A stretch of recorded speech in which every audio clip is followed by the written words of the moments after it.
ኤአይ መሳሪያዎችን ወደ ግል አስጠኝነት የመቀየሪያ 3 አስደናቂ መንገዶች። በመጀመሪያው ክፍላችን ልጆቻችን የቤት ስራቸውን በቀጥታ ኤአይ ላይ ገልብጠው ሲያሰሩ የመማርና የማሰብ አቅማቸውን እንዴት እንደሚዳከም ተመልክተናል። በዚህ ክፍል ደግሞ ወላጆችና ተማሪዎች ኤአይን ልክ እንደ ግል መምህር ደረጃ በደረጃ ዕውቀትን እንዲያስጨብጥ አድርገው መጠቀም የሚያስችላቸውን ትዕዛዝ መስጫ 3 ወሳኝ መንገዶችና ስልቶችን ይዘንላችሁ ቀርበናል። ከነዚህ 3 ወሳኝ ስልቶች መካከል የመጀመሪያው አሰራሩን እንጂ መልስ አለመጠየቅ ነው።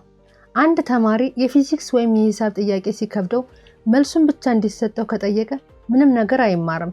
ለምሳሌ ተማሪው ይህን ጥያቄ ስራልኝ ማለት የለበትም። ከዚህ ይልቅ ይህንን የፊዚክስ ጥያቄ እኔ ራሴ መስራት እንድችል የምጠቀምበትን ፎርሙላ ደረጃ በደረጃ አስረዳኝ፣ መልሱን ግን አሁን አትንገረኝ ብለው ቢጠይቁት ኤአይ ሚናው በቅጽበት ወደ አስጠኝነት ይቀየራል። በዚህም ልክ እንደ ክፍል መምህሩ ጥያቄውን በዝርዝር ያብራራለታል። ተማሪውም ራሱ ሰርቶ እንዲሞክር ያበረታተዋል። ሁለተኛው ስልት ውስብስብ የሆነውን ነገር ወደ ቀላል ቋንቋ መቀየር ነው። አንዳንድ ጊዜ በትምህርት ቤት የሚሰጡ ሳይንሳዊ ትርጓሜዎች ለልጆች ሊከብዱ ይችላሉ። በዚህ ጊዜ ተማሪው ወይም ወላጅ የልጁን ዕድሜ ጠቅሶ ደረጃ በደረጃ እንዲያስረዳው ማድረግ ይቻላል። ይህንንም በምሳሌ እንመልከት። ተማሪው ሜታቦሊዝም ምንድነው ብሎ ከሚጠይቅ ይልቅ እኔ የ7ኛ ክፍል ተማሪ ነኝ፣ ሜታቦሊዝምን ቀላል በሆነ ቋንቋ በምሳሌ አስረዳይ ብለው ቢጠይቁት ጥሩ ረዳት ይሆነዋል። በዚህ መልኩ ሲጠየቅ ኤአይ ሳይንሳዊ ቃላቱን በመቀነስ ልጁ ሊረዳው በሚችል የዕለት ተዕለት ምሳሌ አድርጎ አቅልሎ ያስረዳዋል። ሶስተኛውና የመጨረሻው ስልት መልመጃ ጥያቄዎችን እንዲያዘጋጅለት ማድረግ ነው። ተማሪዎች ለፈተና ሲዘጋጁ መጽሐፉን ዝም ብለው ከሚያነቡት ይልቅ ኤአይ ጥያቄዎችን እንዲጠይቃቸው በማድረግ ራሳቸውን መገምገም ይችላሉ። ይህንንም በምሳሌ እንመልከት።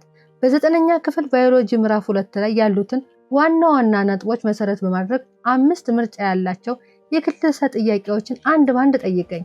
እኔ እያንዳንዱ ጥያቄ ስመልስ ትክክል ወይም ስህተት መሆኔን እየነገርከኝ አብራራለኝ ቢለው ቢጠይቁት ይመረጣል። በዚህ መልኩ ሲጠየቅ ኤአይ ልክ እንደ ፈታኝ መምህር ጥያቄዎቹን አንድ ባንድ ያቀርባል። ሲሳሳቱ ደግሞ ስህተታቸውን ነግሮ ማብራሪያ ይሰጣቸዋል። ተማሪዎች ኤአይን በዚህ መልኩ እንዲጠቀሙ ካስተማርናቸው ነገ በማንኛውም የስራ መስክ ላይ ተወዳዳሪ የማይገኝላቸው ይሆናሉ። ከላይ ከተጠቀሱት 3 ዘዴዎች ውስጥ የትኛው ይበልጥ ለልጅ ወይም ለራስዎ ጠቃሚ መስሎ ታየዎት? በቤተሰብዎ ውስጥስ ሞክረውት ያውቃሉ?